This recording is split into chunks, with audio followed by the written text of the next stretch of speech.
eat cake.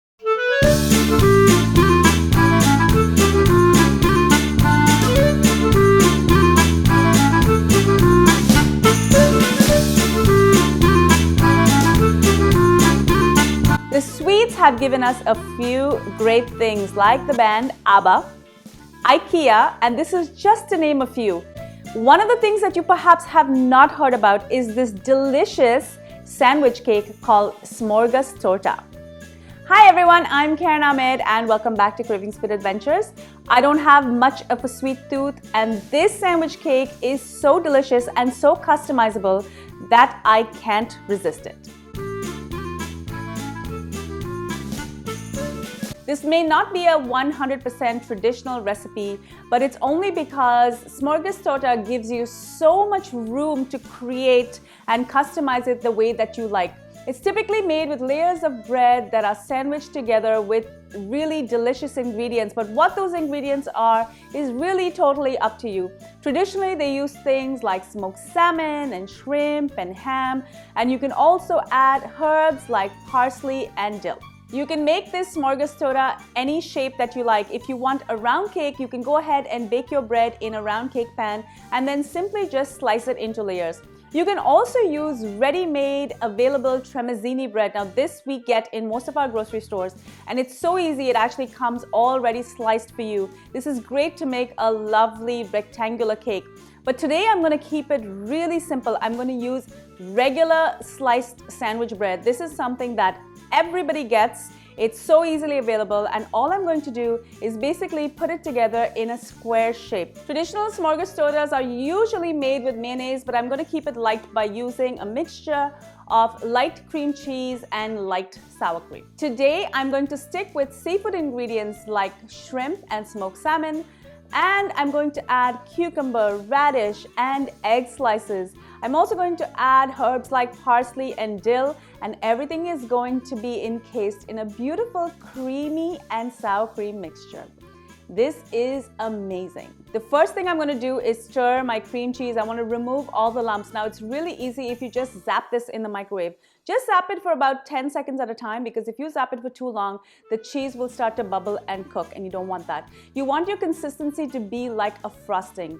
Now I'm using light cream cheese, and to make this even lighter, I'm going to add some sour cream. Now typically for an 8-ounce slab of cheese, I'm going to add 4 tablespoons of sour cream, and I'm just going to mix this in. The amount of cheese you're going to need will depend on the size of the cake that you're going to make. For the cake that I'm making today, I needed a little over 16 ounces of cheese and about 8 to 10 tablespoons of sour cream. The first thing I'm going to do is cut all the crust off my bread, and then I'm going to assemble it on this square plate. Now just like you anchor a cake, I'm going to add a little bit of cream cheese at the bottom just to anchor everything, and I'm going to lay 4 slices of bread.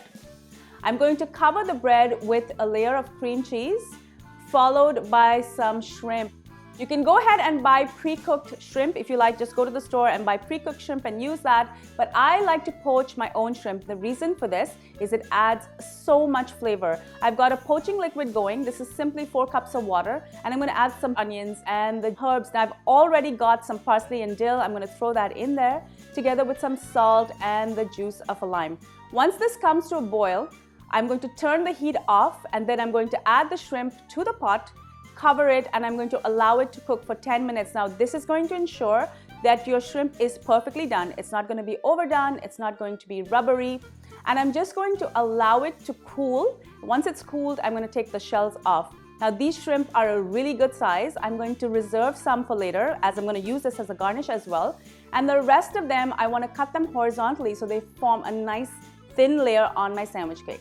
I'm simply going to take the 2 ends of my shrimp, and using my knife, I'm just going to saw right across horizontally. Once this is done, I'm just going to leave them aside. I'm going to layer these on top of my sandwich cake, and then I'm going to add some dill. Next, I'm going to add another layer of bread, but I'm going to add the cream cheese to both sides. This is going to ensure that the cream cheese really holds on well to every single layer. The next layer I'm going to add is cucumber. I've simply cut the cucumber to size, and I'm also going to add some radish. Now the radish adds a lovely crunch, but also great flavor and amazing color.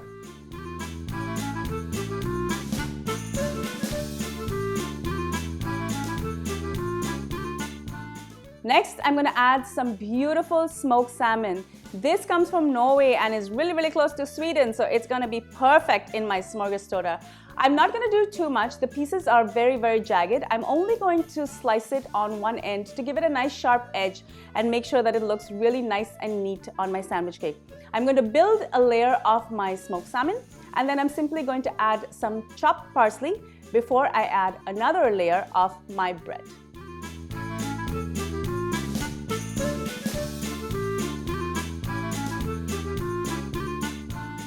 And for my final layer, I'm going to add some boiled eggs. Now this is going to give wonderful protein to your sandwich. I've got some nice boiled eggs that I've sliced, and I'm simply going to add the slices, and I'm going to follow that with another layer of bread. Now my cake is ready. It just needs to be iced. I've got my cream cheese mixture ready, and I'm simply going to add it to the top, and I'm going to frost it just like you would frost a normal cake.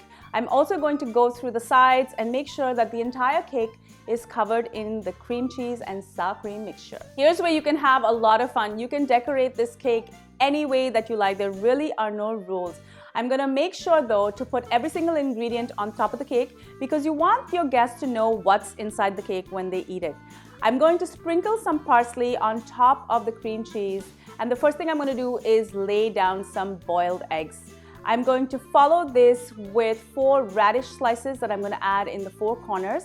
And then on each radish slice, I'm going to add some shrimp. I'm using the whole shrimp, and I'm just going to add a little bit of cream cheese and anchor them onto those pieces of radish. I'm also going to add some sprigs of dill. This is going to look so pretty.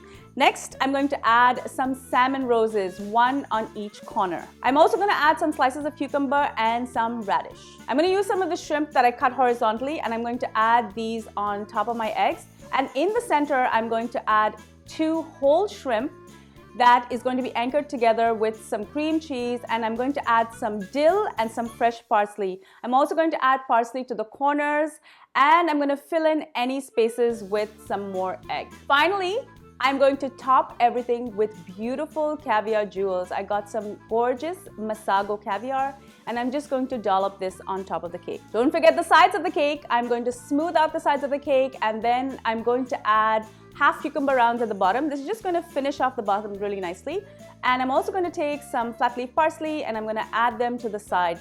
This looks so pretty. When you cut into this cake, you're going to see all of the layers. You're going to see the shrimp with the dill, you're going to see the cucumber, the radish, you're going to see that beautiful smoked salmon together with the parsley, the boiled egg, and then on top of the cake, you're going to see all of those decorations, and everything's going to be encased in that delicious cream cheese and sour cream mixture. I really hope you enjoy this recipe. It truly is amazing. Make sure that you check out all of my other recipes on my YouTube channel. Make sure that you're subscribed because I upload new videos every week. And follow me on all of my social channels on Instagram, Facebook, Twitter, Pinterest, and Snapchat. Until I see you next time, do take care. Bye.